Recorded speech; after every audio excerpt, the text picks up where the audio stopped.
rush. I get adrenaline every time I got to do a cipher. I got to, perform. No matter if there's 10 people or 50,000 people, I get anxiety. So imagine a battle where this is the first and last time. This is the first and last time I will ever say this rhyme live. And it has to be perfect. Right. Like it's no joke. It's a lot of training that goes into it. It's a lot of reciting. I recite, I took about 4 battles. Every time I took a battle, if I got the call today, like let's say I got the call today and they was like, yo, we want you to battle Willie Wright. The moment I get the call, even if before I even tell them how much money I want, I start writing stuff down for Willie. And I just I'm not writing the rhyme, I just start writing stuff down. If I like the offer, before I even sign a contract, I'll write out a round. And then by the time the contract come in, I'll start writing out the second round. By the time I sign the contract, I'm 2 rounds done. So now I can start memorizing. It takes me 2 weeks to memorize rhymes. So I need time. So that's why, and everybody's method is different. There's people that can write 2 days before and memorize it in a day. I've, I've, I've seen, I've seen, I've seen people do it, and I don't know how they do it. That is crazy. What's the difference? Is there a difference between the battle rap circuit and what we witnessed last year with Kendrick and Drake? Like a mainstream battle going back and forth behind melody. Well, yeah, I mean, there's a big difference, right? The battle rap circuit is they're on stage, they're only performing at one time. We saw Kendrick perform Not Like Us about 7, 8 times. You know what I'm saying? And it's on music, so you can stop to record, you can add ad libs, you can do a chorus. You can't do that in battle rap. It's straight through, no choking. If you choke, you get booed, you lose that round. So imagine, it's hard to explain. Like I admire them, not so much for how great they are lyrically. I admire them for how the process is for them to be unbelievable. You know what I'm saying? Yeah, I do think it takes a different type of mental to go into something like that. It's a whole different ball game. Yeah. Real quick, man, how did you feel? Because I was watching the podcast you was on, and you were speaking about the question was asked about the Kendrick and Drake thing and who had the better out the two during that whole battle. I think you were saying like forgive me if I'm quoting you wrong. You were saying more like Drake had the better rhymes. I think Kendrick gained the public's ear more.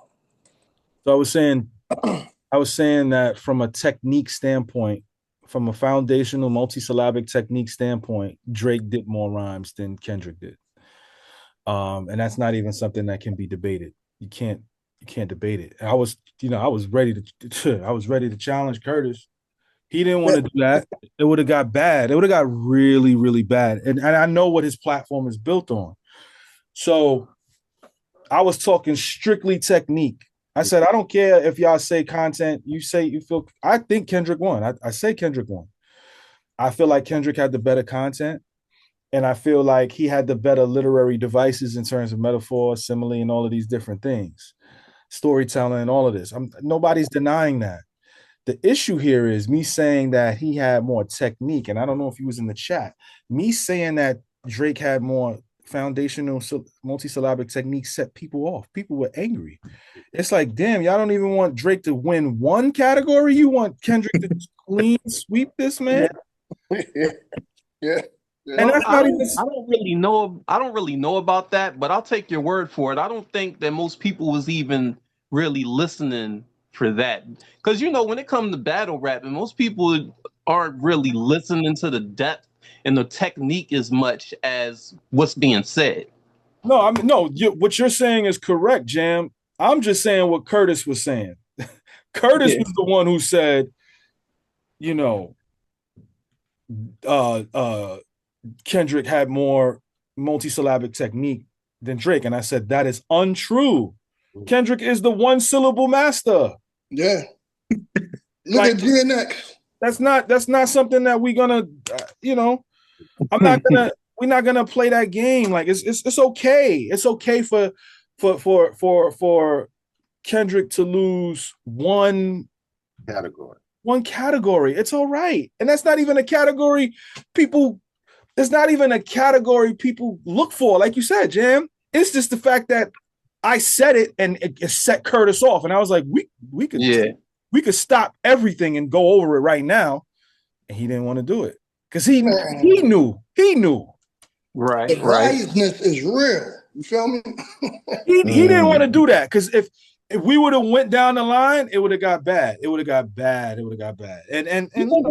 bad. Curtis is kind of cool, man. Like, I think it would have been an interesting conversation. Maybe if you go back on this platform and y'all talk about that would make for an interesting conversation. Would have got bad, Jam. It would have been an interesting conversation. He would have let his whole fan base down because he's been promoting this particular thing that Kendrick does. That Drake doesn't do. So now when it's being contested, Willie was there. I was like, we can stop this interview and we can do it right now live. Yeah. He kept saying no. He looked nervous. Because you're not going. This is what I do for a living. Like I'm not here to play. Like I'll bring out the definition. And one thing about technique, it cannot be debated. It is succinct. Right. It is succinct. There's a mathematical and scientific way to put it together. And Kendrick in the battle just didn't do that. And that's okay. He won. But he didn't win that side of it. And, that's all right, too. It's okay. Yeah, without a doubt. It's like a slugger versus a technician, boxing-wise, I think Drake went into it from a battle rap perspective, not from a disrespectful perspective. He was trying to go in there, be a little disrespectful, but show that he could actually rhyme better. And Kendrick went in there to not only rhyme better, but to also disrespect him. So it was never going to be even. Plus, people love Kendrick. Yeah. It was more like spilling the tea, man. It was a different vibe from the Nas and Jay-Z era, when Nas brought out Ether. It was a different vibe to me. It was, and what's crazy is they was just throwing out diss tracks back to back. I'd never seen nothing like that. Yeah. You know what I'm saying? But it was more like spilling the tea. Speaking of diss tracks, man, the back and forth, well, I don't even want to call it back and forth. The little disagreement you had with Royce the 5'9", and tell us a little bit about that, man. And how did that turn out? I think that that was a scenario and situation where RJ Payne and Ransom said that they were the best, and Royce took offense to that. And I tried to step in and make sure that nothing escalated. So I had these IG lives where we would come on and talk about lyricism to kind of diffuse it. But I guess Lupe and Royce were already having issues behind the scenes on their podcast, and it spilled over into the public. Royce called him a female dog. Yeah. And, Lupe proceeded to freestyle about him. 7 days later, Royce finally rhymes. And he takes 2 shots at me. And he takes a couple shots at Lupe. And Lupe, his response was, "You don't get to tell me how I respond to disrespect." So Lupe proceeds to, respond. And, he kind of cleaned up Royce a little bit. And then, I get on IG Live with Royce and I'm like, is this sonship line about me and my son? And he says, no, but since you wanted to be about it, you can take it and respond how you see fit. I guess he was trying to push me to respond because I didn't have no intentions of responding to him because I didn't feel like the 2 shots was strong enough for me to give him a response. Right.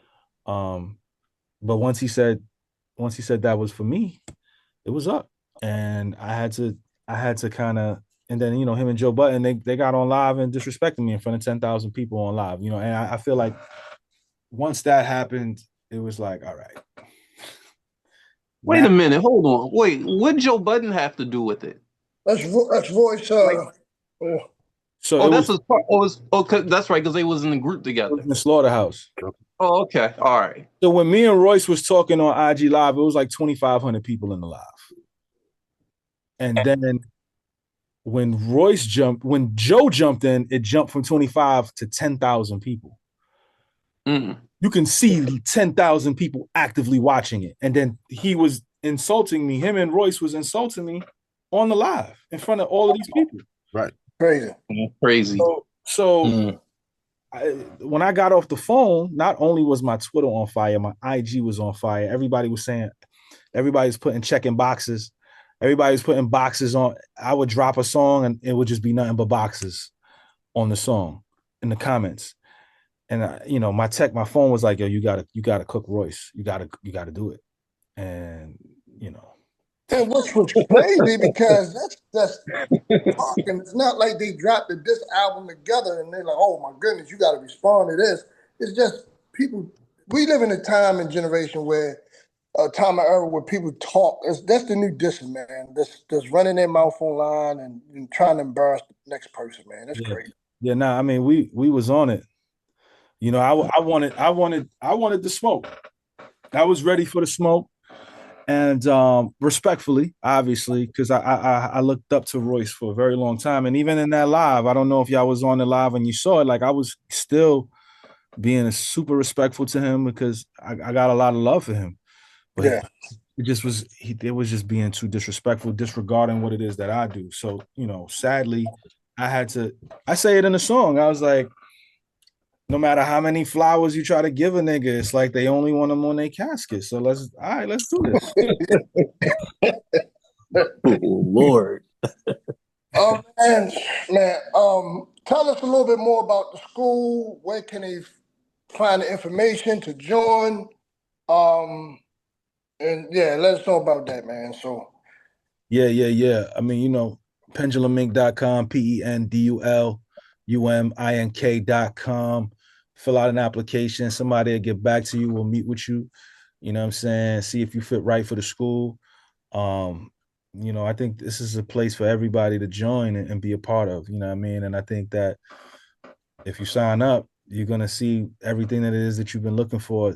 It's a community, you know what I'm saying? I got students from all over the world here right now in Atlanta, you know, from Pendulum for my birthday weekend. It's our writing retreat. And, you know, we got 2 Airbnbs. We about to start recording all weekend. You know, I feel like that camaraderie is what's missing in hip hop. People need community, you know, and we build culture here at Pendulum Inc.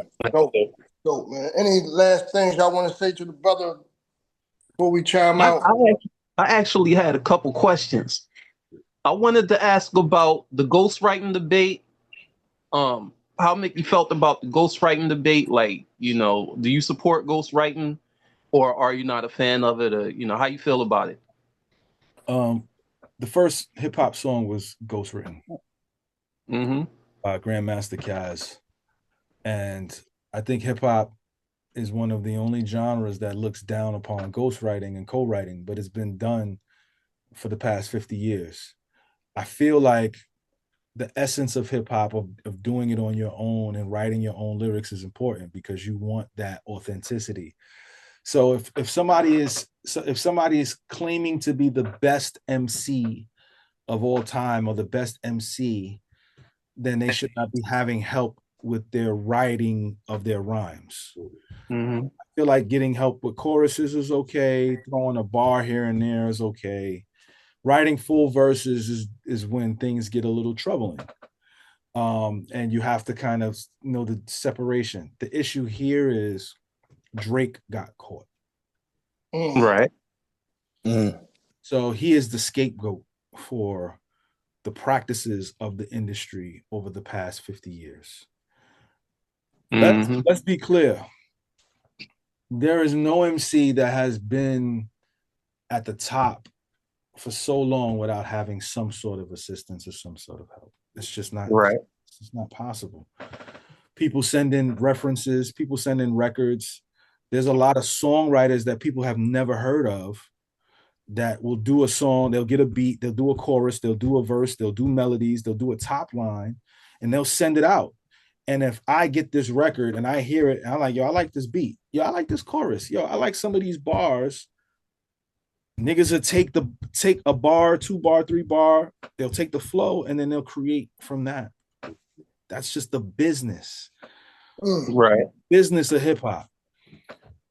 When you're outside of the business of hip hop, Cypher, you should be writing your own stuff. Battle, you should be writing your own stuff. Radio freestyles, you should be writing your own stuff. Album cuts that do not have any single potential, you should be writing your own stuff. If it comes to hit records and singles and you need assistance with that because you have to provide for a family and an enterprise and a conglomerate, I don't know if I can be mad at somebody getting help. So would two questions, I want you to answer both of them. Would you ghostwrite for somebody? And the second one is, would you accept something that somebody wrote for you? I have ghost written for artists, people that people love. And if there was money behind a particular song, I would accept it. Because it's generation. We was having this debate a few days ago. No. Let's be clear. Before you even start, Willie, let's be clear. Let us be clear. I'm gonna tell you something right here. I ghost wrote for a record. Actually, I co-wrote a record that reached number 75 on the Billboard charts. I had 15% of the record. 15%. 15% of the record. They gave me 15% of the record, right? So like I wrote enough for me to get 15% of the record. Oh, okay. All right. So you wrote 15% of the record, or you wrote 100% or 50%? No. Okay, so let's break it down and then I'll get back to it, right? It's 200% of a record. 100% of the record is produced. The other 100% is the writing. Right. Okay. Right. So this artist was a feature on the record. So it was only 16 bars that needed to be written. So what you have a chorus that typically takes up 30% of a record. You have the singer who typically is going to take up about 40 to 50% of the record. And then the rap that gets written, me and the rapper split this 15%. Right. Okay. When that check hit, I was living in New York. I was able to the very next day move to Atlanta with no worries, with 15% of the record. Sweet. It only got to number 75. Wow. Right? Yeah. I get a number one record.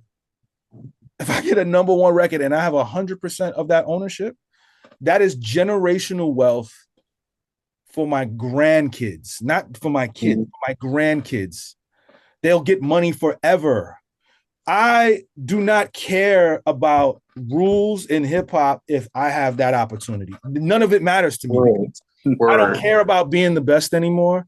I don't care about what people, I don't care if somebody says somebody got a better verse than me, or none of that matters in the realm of reality. In the realm of reality, none of that matters.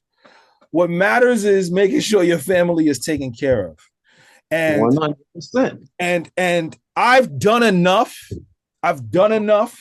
Writing for people, battles, conceptual albums, love songs, heartbreak songs. I performed all over the world. If a hit record came on my desk today and they said, take this record, all you have to do is re-say it, I am taking the record without any pushback. There's nothing that anybody can tell me. Now, hold on. You're gonna piss off a lot of hip hop purists.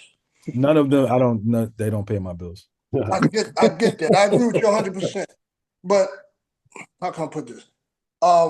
There's going to be people that watch this and they're gonna beg to differ of that because they look at it.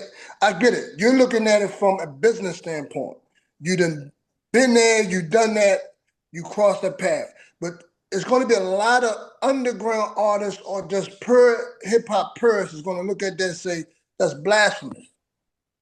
I mean, I don't know what they want me to say. I mean, I'm sorry.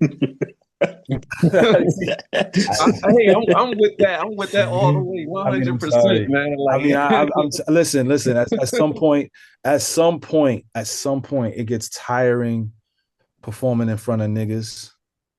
At some point, it gets tiring hearing people. It gets tiring not just doing better in life, and it's just like enough already. Enough.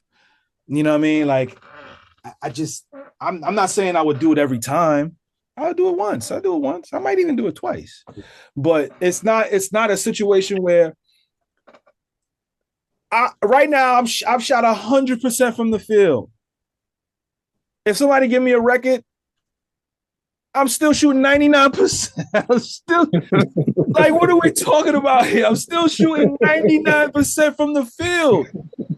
And then if for whatever reason, even if I feel like people are getting out of pocket with what they saying, I just tell your favorite rapper, meet me somewhere. Go wherever you want to go. We could sit in a room together with no phone for a week and write as many raps, recite them, and see who's the better rapper. Show me you better. But guess what? I'm gonna still take that record, right? Because there's nothing that none of these niggas could do with me. Right. I'm just moving in a space now where I want to be 60 years old, and I want my son to have a child, and I'm a fan of what I'm not a fan of what LeBron did with Bronny James, but I get it. Yeah. We all, as black men here, we all want our kids to do better than us, and we want our kids to be set up. That's what life insurance is for. That me having a hit record is life insurance. That's a whole fact. That's a whole fact. And it ain't no hip hop purist going to tell me different. Yeah. It's just I don't care how they feel. I don't care. Listen. Many people that as I know have gotten written for. Shit, you better get the fuck out of here with that shit, B. Yeah. Look, a lot of hip hop purists that we know personally, Gov and Gemma One, they're gonna hate when I say this though. I agree with you 100%. Although I agree with you 100%, bro, and that's why they still broke. I don't like being broke. I like getting money, man. And you know, niggas like to say this thing about integrity, but then when they find out that their favorite rapper got written for, then everything goes out the window. Then it's okay. But then it's like, then just let me do this record. I'm not, I'm probably past the time where I could get a record like that and be successful. So it probably never will happen. But in the off chance that it does, shit, you better believe I'm taking that record and the money, and I'm saying fuck you to everybody. It was rumblings when Nas was creating the N album. They said that Dead Prez was writing some of that. That was rumored, and that broke my heart. I like, nah, not Nas, man, not my favorite rapper of all time. It was rumored. No, Jay Elect came out and said he was helping him. And then Stick had to come out. It was either Stick or M1. They was like, no. They had to clean it up. Yeah, because you can't say what you wrote. You know, it's under wraps. So yeah. I don't know what happened in that studio session, but why would a band say that he wrote that stuff? Why? I'm that, you know what I'm saying? That ain't my business. I'm not putting that stamp on Nas ever. But you know, Quentin Miller was working with Nas, and I heard that. And when they found that out, they got that man out of there. Like he couldn't even get work done. That's unfair. People don't know how the studio works. And that's the issue. Right? Yeah. if they're in there throwing out concepts and they're throwing out a line or two, that's not getting written for. People just think people just have all of these verses, and that's unrealistic. It's yeah, 100%. Especially if you somebody who's constantly making hits, back-to-back hits. Forget about that, Jam. Forget about that. We ain't even get into the person having to do shows and do walkthroughs and then going from city to city and then doing appearances, radio in the daytime and at night, and then they got to do commercials and movie. How you gonna write a whole album? Right. Man, the fatigue is right. Quan, put your light on, man. We can't see you. And then they want you on social media tweeting all day and doing YouTube videos. How? Right. That's just you just shined a whole nother light on it right there. That's crazy. It's not. All right, so saying that, Jammer One, I need you to write something for me, bro. We need.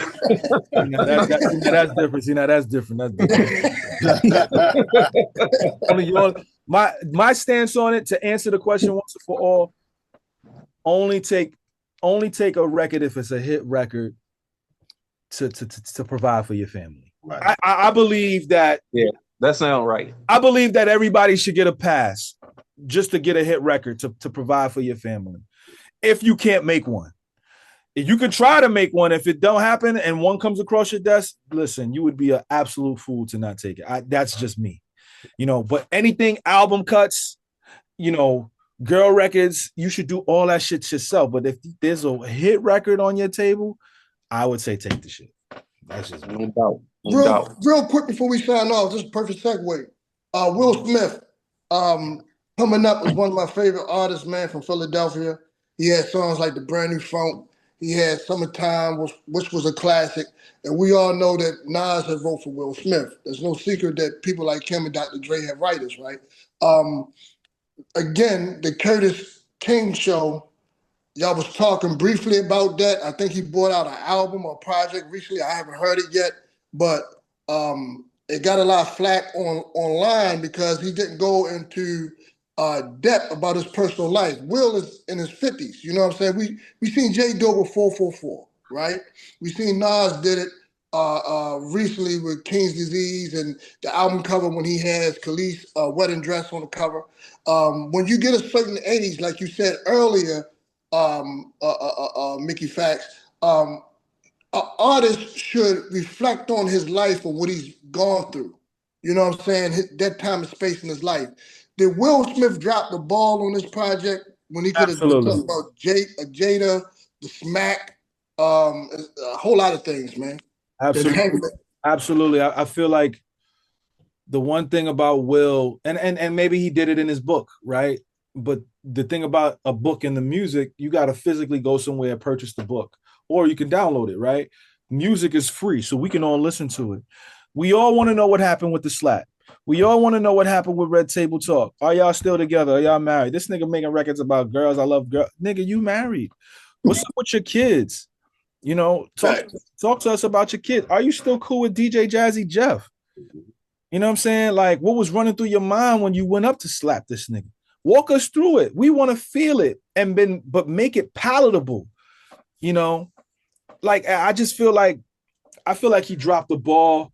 But again, I'm not the person to tell Will Smith what to do. Will Smith is a multimillionaire. He wanted to party, and maybe that's him running away. But I also feel that music is therapeutic, right? My man P.A. Dre, he sent me some beats. They were jazzy beats, and I hadn't written rhymes since like February. And he had sent me some beats maybe 3 weeks ago. Actually, no, he sent me beats like 6 weeks ago. And I lived with these beats for 3 weeks. And I was like, you know what? I'm gonna write an album. I'm gonna call it The Standing Room at the Blue Note. And I was like, I'm 42. What am I supposed to talk about at 42? And I was like, you know what? I'm gonna talk about grief, because I lost a couple people this year. I'm gonna talk about accountability as a man. What does that look like to have accountability? I'm gonna talk about going to the doctor at 40 as Black men. What is that experience like, going to the doctor regularly, right? I'm gonna talk about, my relationships, with my family. How can I be around my family more? Talking about my son, talking about finance, like all of these things that are important to Black America. We don't have that. Mm-hmm. I feel like that is necessary, and you guys are right. We from a success standpoint are not going to connect with Will Smith. But Will Smith is still human. Right. And the human experience is what's missing from his music. Facts. So that's what I got. Yep. Man, it was a pleasure. Don't be a stranger. Come on the show again. I love this. What I'm saying? We got the jitters out, the nervousness out. I loved it. I loved it. I saw when the text message came through, we got 10 minutes left. I was like, we just started. No. Let's extend it. And that's another thing, right? Like us as Black people, like because I could have just ended it. I could have been, all right, that's it. And got up and I was like, no. I feel like there's more to be discussed here. Let's use my account. You can record it. Let's make it a worthwhile interview for the people to check it out. I'm gonna share this. I'm gonna make sure to promote it as well because I believe that we as a people, we need to just support each other, man. That's what it's all about. You know what I mean? 100%, man. That's a love. Pleasure, man. Pleasure talking to you, man. Pleasure was all mine. I'm always down to have the conversation. You know what I mean? Hey, real quick, Jammer One, I put you out there, man. I said you the Baltimore Lupe. Yeah. He don't like that. definitely said that. I said that. All right, man. It was a pleasure to meet you, man. Salute. It's your host, Adam Mill. To the right, left of me in the middle is Because the governor. The Jammer One. Balling, man. What's up? And our special guest, Mickey Factz, the one and only. Smicky. What up? Appreciate y'all, man. Thank y'all. Thanks, man. Sure. We appreciate you. Peace. Peace.